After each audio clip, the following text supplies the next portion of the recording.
Decoded.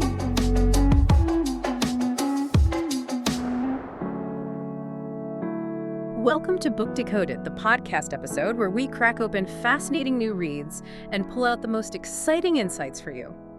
Today, we're diving into Mark Vellend's Everything Evolves, Why Evolution Explains More Than We Think, from proteins to politics. Get ready. This might shift how you see, well, almost everything. It's a really provocative book, isn't it? It argues pretty compellingly that evolution isn't just for a biology class anymore. I mean, think about the iPhone.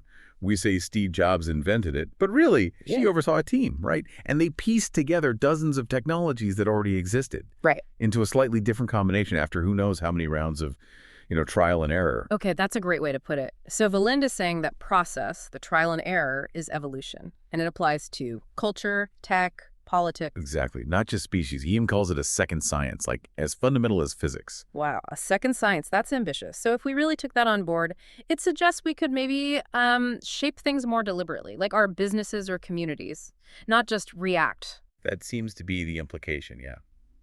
Though I'm sure he acknowledges limits. But the core idea is powerful.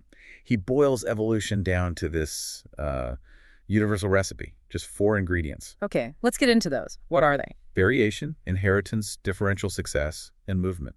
Okay. Variation, inheritance, success, movement. Let's break those down.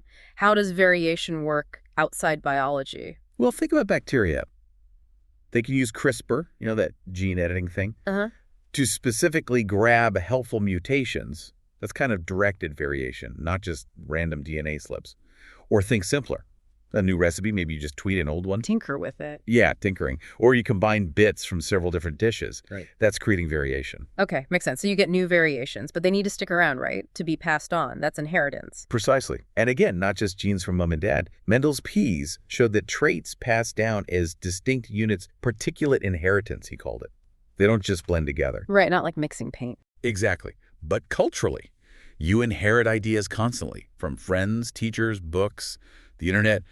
Your political views, for example, they come from loads of sources, not just 2 parents.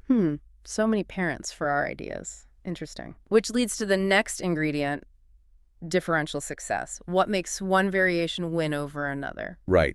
Often it's systematic, what we usually call selection. The book uses the QWERTY keyboard example. Yes, the classic. It won out, but not really because it was faster or better designed initially. It was more about positive frequency dependence. Meaning the more people used it, the more useful it became for everyone else to use it too. Training, typewriters, everything reinforced it. So best doesn't always mean most successful. Okay. But sometimes success or failure is just random chance.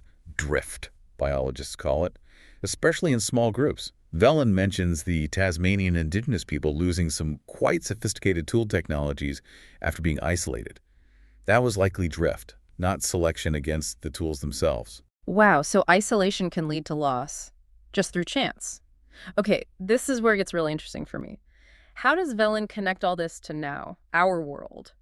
AI, markets, culture? Yeah, he argues we're actively harnessing and directing evolution, maybe without always realizing it. Think about artificial intelligence. Deep learning. Exactly, those algorithms.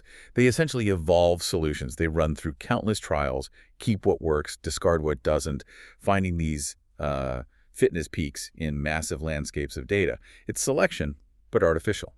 And marketing. Oh yeah, mimetic engineering. Basically, using our built-in biases to make certain ideas or brands spread. Why you prefer Coke or Pepsi might be less about taste, more about the cultural associations, the conformity pressures, skillfully engineered over time. So cultural evolution being deliberately steered. Okay, what about bigger trends?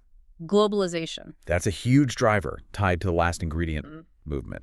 Globalization increases movement of everything, people, goods, ideas, species. Biotic homogenization, like dandelions everywhere, or cultural convergence, McDonald's everywhere, sometimes called McDonaldization, things getting more similar. But does it only lead to sameness? No, that's the cool part. It also sparks new diversity. Increased movement and mixing creates novel combinations, like the teratoma burger in Japan, a fusion thing.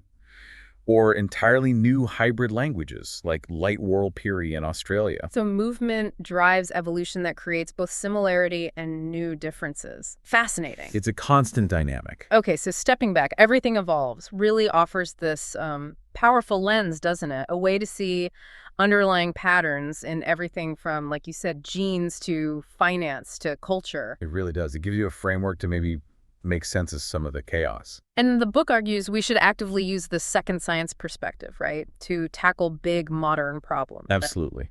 Understanding these evolutionary dynamics seems crucial for dealing with the Anthropocene's challenges, climate change, social polarization, you name it. It's a different way to think about solutions. It really is. It leaves you wondering, what else in your daily life, something you thought was just static or purely, say, mechanical, might actually be evolving right now, subtly changing all around you?